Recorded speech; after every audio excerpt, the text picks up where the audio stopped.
អត់សួស្ដីមេវិលមកកាន់ធីមឡានដឹកដីបាទឡានបែនដឹកដីឡានដឹកដីកែច្នៃបាទនេះ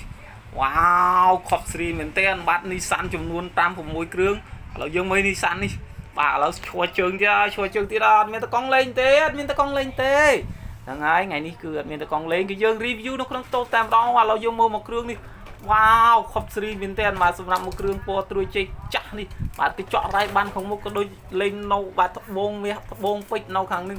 មុខវាក៏ដូចលេងតាកាហ្វងនេះ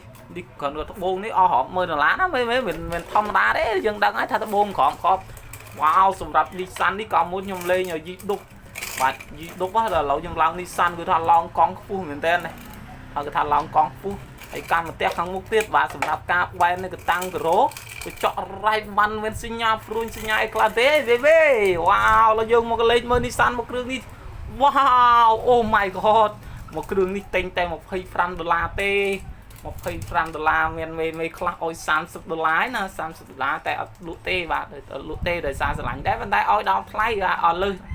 ហ្នឹងអាចលក់ណាមេហើយមកគ្រឿងនេះអត់បានលេងដីទេបាទគឺថាមកថ្មី100%តែម្ដងនេះខ្ញុំកែវ៉ាវខ្ញុំយកមកដាក់ដំបូលម៉ាស៊ីនត្រជាក់តចេញមកមុខបន្តិចនេះយើងមើលចិត្តហើយយើងលេងកញ្ចក់បន្ថែមមកអេមស្រេមមែនទែនលេងភ្លើងនៅខាងនេះភ្លើងនោះក៏អេមដែរសម្រាប់កាងខាងសម្រាប់កញ្ចក់ខាង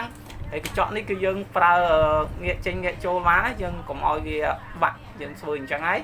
កុំឲ្យវាបាក់ណាមេហើយកតាំងយើងលេងតបាទកតាំងយើងលេងតកតាំងឡើងតាំងបត់តាំងបិទតាំងបត់ហ្នឹងហើយសម្រាប់ការតួខាងក្រោមនេះយើងទៅប្រើវីមេប្រើវីគឺជាប់វាអត់ចេញក្លេកផ្លាក់ទេមេនេះវ៉ាវខប់ណាមេមកគ្រឿងនេះអេមស្រេមមែនតើអេមស្រេមហ្នឹងហើយមកគ្រឿងនេះវ៉ាវនេះអេមណាមេមានអត់អេមមកទៀតហើយទិញតែ$25ប៉ុណ្ណឹងអាចទទួលយកបានហើយមេអើយបាទរស់លើហ្នឹងទៀតក៏ម្នេះដែរនោះសម្រាប់អបុលពណ៌ក្រហម2គ្រឿងបាទក្រហមអបុលមួយគ្រឿងនោះដូចបាទដូចរថក្រោះ Nissan នៅក្នុងគ្រឿងនេះក៏ដូចជាExcavator បាទនេះយើងចូលថៃក្រោ Vincent ហើយមានភ្លើងមួយគ្រឿងនេះតិចនេះភ្លើងនេះនៅខាងមុខនេះតែបើភ្លើងនេះចាំងពលឺទូរស័ព្ទពេកហ្នឹងហើយឡើយយើងក៏លេខមើលមួយគ្រឿងនេះទៀតវ៉ាវមួយគ្រឿងនេះវាយលឿងមកលឿងនេះលឿងសាហាវមែនទេណាបាទគឺអត់មានកន្លែងណាខ្មៅទេ